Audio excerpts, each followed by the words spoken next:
Good morning class. जैसा कि आप देख रहे हैं स्क्रीन पर कि 12th क्लास का आपका जो पेपर मैंने दिया था वो आ चुका है। तो ये फिल करने के लिए आपको पता चल गया होगा आपके एक्सपीरियंस से। मुझे लग रहा है कि सबको कोई दिक्कत नहीं आई फॉर्म फिल करने में। तो फॉर एग्ज़ाम्पल जैसे मैं कर रही हूँ इसे सॉल्व, तो सबसे पहले आपने नाम डालना है, उसके बाद आपने फादर नेम भी डालना है, मैं नहीं डाल रही हूँ, आपने डालना है। उसके बाद क्वेश्चन सॉल्व करते हैं। विच of the following condition favour the existence of a substance in solid state. कौन सा सॉलिड स्टेट के एग्जिस्टेंस को फेवर कर रहा है, मतलब उसकी तरफ है। तो देखो, लो टेम्परेचर जितना ज़्यादा करोगे उतना ज़्यादा वो फेवर करेगा। हाई टेम्परेचर पे तो वो लिक्विड में जाने की कोशिश करेगा। हाई थर्मल एनर्जी मतलब आप उसको हीट प्रोवाइड करोगे, वीक फोर्सेस की वजह से तो वो टूट जाएगा। इसका मतलब क्या आएगा, low temperature. Which of the following is not a characteristics of A crystalline solid. Crystalline solid जो होते हैं वो definite characteristics of heat of fusion बिल्कुल ठीक है, रेगुलर अरेंजमेंट बिल्कुल ठीक है, ट्रू सॉलिड बिल्कुल ठीक है। कौन सा ठीक नहीं है, आइसोट्रॉपिक। आइसोट्रॉपिक अमॉर्फस होते हैं, अनआइसोट्रॉपिक होते हैं क्रिस्टलाइन सॉलिड। तो ये वाला गलत था, तो ये वाला ऑप्शन हो गया। विच of the following statement is not true about amorphous solid. अब अमॉर्फस सॉलिड क्या होता है, कौन सा सही नहीं है।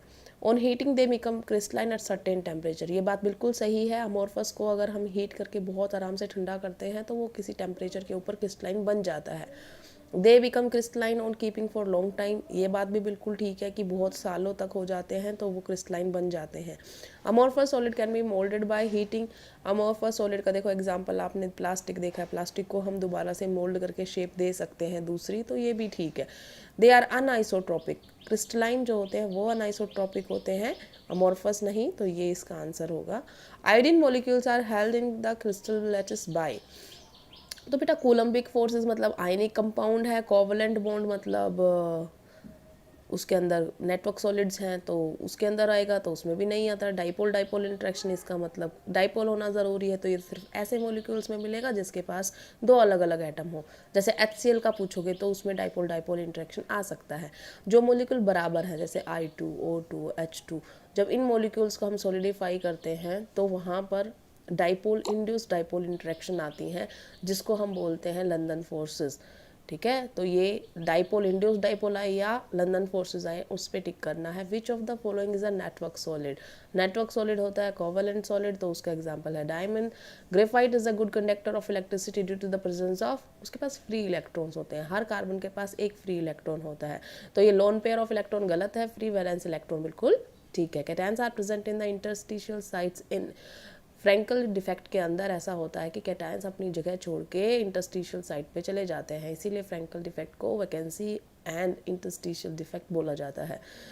Schottky defect is observe in crystal when. Schottky तब होता है जब equal number of cations and equal number of anions are missing from their lattice site, क्योंकि वो छोड़ के क्रिस्टल को बाहर चले जाते हैं, तो इसका सेकंड ऑप्शन ठीक है।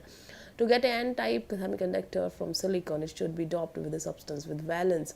देखो एन टाइप का मतलब है इलेक्ट्रॉन रिच इम्प्योरिटी ऐड करके जो बनाया गया है सेमीकंडक्टर, तो उसके अंदर फिर किसके से ज़्यादा होना चाहिए भाई, सिलिकॉन के साथ डॉप किया तो सिलिकॉन से ज़्यादा होना चाहिए। सिलिकॉन के अंदर वैलेंस इलेक्ट्रॉन होते हैं 4, क्योंकि उसका एटॉमिक नंबर होता है 14 284, तो लास्ट वाले इलेक्ट्रॉन 4 ही हैं, तो उससे ज़्यादा कितना होएगा 5।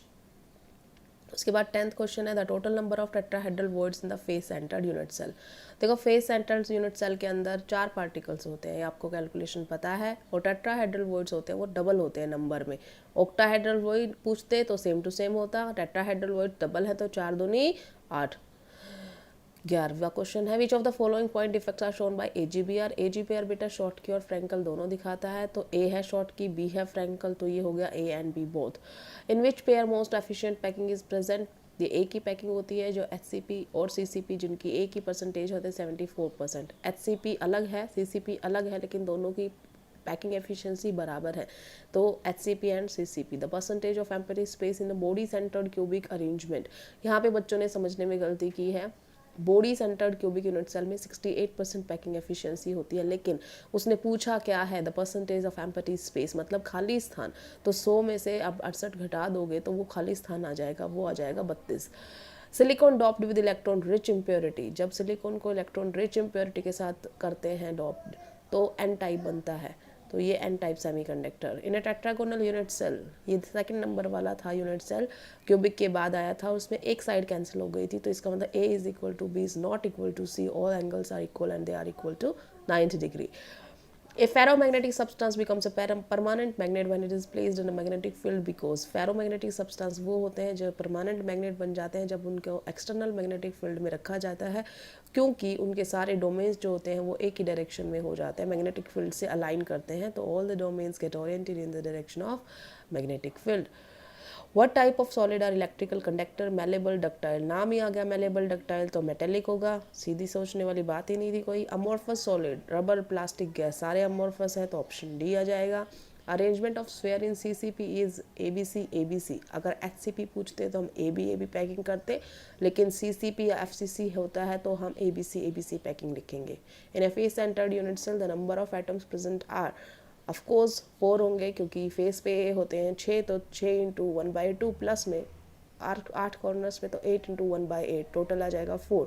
आपने सबमिट कर दिया तो ये सबमिट हो जाएगा यहाँ पर। और अब आपने जो क्वेश्चन पेपर मैंने सॉल्व करवाया है ये आपने अपना सॉल्व करके नोटबुक में राइट डाउन करना है, ठीक है। Thank you class.